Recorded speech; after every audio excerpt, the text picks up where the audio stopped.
What's up, everybody? It's your boy Gabriel, and today we're going to be talking about lawn pricing. How you know if you're under or overcharging. Alright, so the first thing you're going to want to do when you're going into lawn pricing is finding your minimum rate. What is the minimum amount of money that you would take in order to go out to a property? Now, mine has kind of fluctuated throughout the years, especially as I have grown to my capacity a couple times.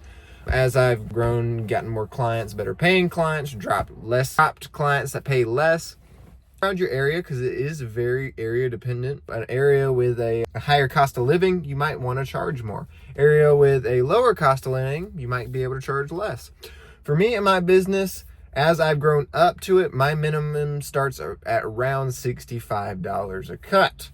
So going out to the property, I know at minimum it's going to be $65. Now, when I'm going out to these properties, the biggest thing that I'm looking for is obstacles. Do they have a gated fence area in which can my mowers get back there? Are there a bunch of beds I got to edge around? A big one is, do they have multiple driveways/walkways? A yard that has a sidewalk is going to take you longer to edge than a yard without one. Or a yard that's a corner lot is going to take you a lot longer than the one that's just a straight square lot. Another big thing is hills. Is my mower going to be able to get up and down the hills everywhere? So those are the things that I'm considering as I raise or lower the price of the cut. And I would say the last thing, or the most overrated thing when it comes to pricing, is the size of the lot, and it's more about the amount of obstacles. Because I can knock out 2 acres in about an hour if I don't got to edge it. Anyway, so find your minimum, and also find what you're going to charge per acre. Now, I usually charge around 100 to 120 an acre, but still, it depends on how much edging. If there is no edging whatsoever, and it's just going to be a mow and go, then I'm going to be around that $100 acre mark. Now, if there's a bunch of edging, I might be above the $120 mark. It really depends on how long I think it's going to take me, which also comes into an hourly rate. Sometimes with bigger properties, when there's different edging things, you kind of get a feel as you start quoting properties on how long is this property going to actually take. Is it going to take me 2 hours, 3 hours, 4 hours? Is it going to take me 30 minutes? Especially if you're cutting the cookie cutter yards, that's very important to keep in mind, is how long it's going to actually take you. I'm so sorry, the sun is directly in my eyeballs. Anyway, all right, let's talk about under versus overpricing jobs. Here's how I look at it. I take all of my estimates up during the month, and I want to get about a 60 to 70% acceptance rate from all the estimates I go out to. Because I go out in person, I want to try to get that higher acceptance rate so I can get the most jobs on the schedule versus not. Now, here's how I know how to either raise my prices, keep them the same, or maybe lower them.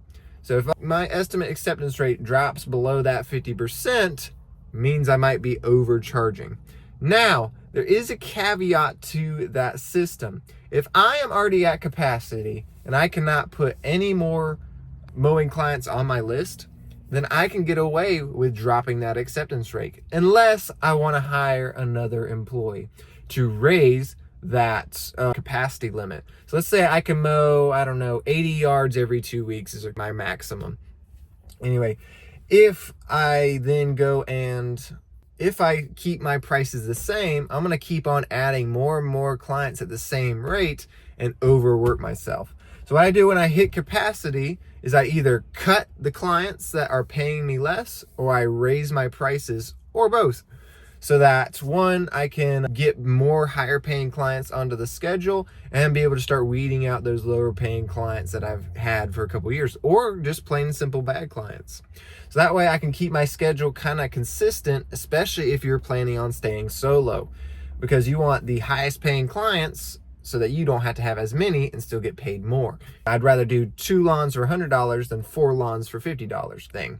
So that is how, if you're overpricing, and the same thing that works in reverse if you're underpricing. If you're getting 100% acceptance rate on your estimates, you are definitely underbidding yourself. You never want to have everybody, because not everybody's your client. There are the people out there that want the cheapest guy around, and you don't want to be that guy, especially if you're solo, because you can only accept the clients that are going to be your highest paying ones, because you have a very low capacity when it comes to your routes. A guy with 4, 5, 6 guys on his crew can have 300 accounts. You are only going to be at maximum 80, and that's bi-weekly. That isn't weekly yards. So 80 to 40 clients is where you're going to be sitting at for your business.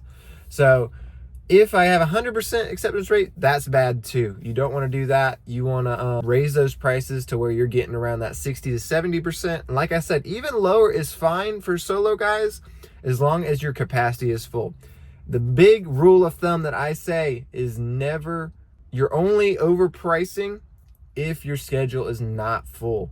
So if you got extra work on the books, make sure you're keeping those prices. Don't ever compromise for a client, because guess what? They come to expect that. I actually had a story in which I had quoted a neighbor 2 doors down from me, and I had quoted them bi-weekly. It was, I think, $75 a month, and they want it monthly. And they said, hey, we'll do it monthly for a little while until we can get our financial situation straight.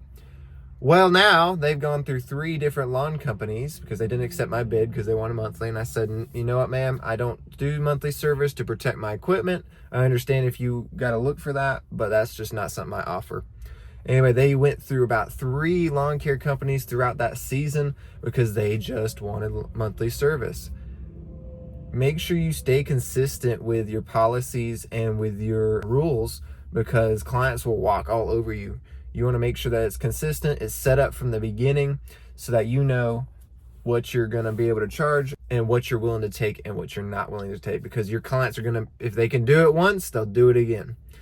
All right, guys, hope that video helps on how you're going to structure your pricing getting into the lawn care business, and how you're either going to switch from a growth model to where you can lower your prices and be able to expand your client's route, and how you can stay making a lot of money doing it solo. All right, guys, stay safe, stay tuned, stay unbroken.